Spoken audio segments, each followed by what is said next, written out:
আজ Easter Sunday, খ্রিস্টীয় ধর্মাবলম্বীদের পবিত্র দিন। খ্রিস্টান ধর্মবিশ্বাস অনুযায়ী এই দিনে খ্রিস্ট ধর্মের প্রবর্তক যীশু খ্রিস্ট মৃত্যু থেকে পুনরুত্থান করেছিলেন।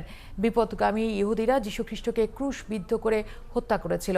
মৃত্যুর তৃতীয় দিবস অর্থাৎ রোববার তিনি জেগে উঠেছিলেন। নানা আয়োজনে দিনটি পালন করে থাকে খ্রিস্ট ধর্মাবলম্বীরা। ডলার মেহেদি জানাচ্ছেন বিস্তারিত।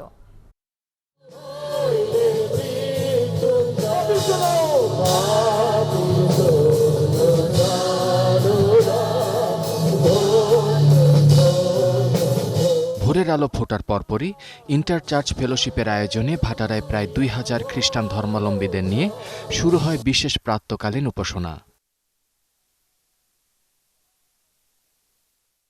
এ সময় প্রভু যিশুকে নিয়ে প্রার্থনা ও গান গেয়ে শ্রদ্ধা জানায় ভক্তরা।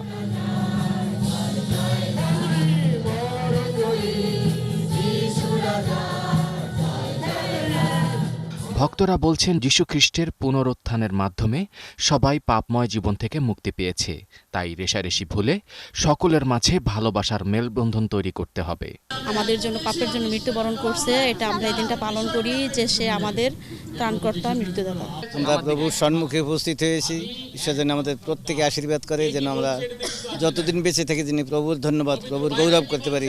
আমরা প্রার্থনা করি যাতে প্রভু যিশুর শান্তি এই দেশে পূর্ণ হয়, এই দেশ একটি শান্তিপূর্ণ দেশ হয়। সবাই যেন সুখে শান্তিতে থাকে, সবাই যেন একত্র হয়ে থাকতে পারে, এটাই আমাদের মূল চাওয়া। গুলশান, বাড্ডা এবং ভাটারার প্রায় ১৬টি চার্চের ভক্তরা প্রাতঃকালীন উপাসনায় অংশগ্রহণ করে। খ্রিস্ট ধর্মের মূল ভিত্তি হচ্ছে খ্রিস্টের পুনরুত্থান।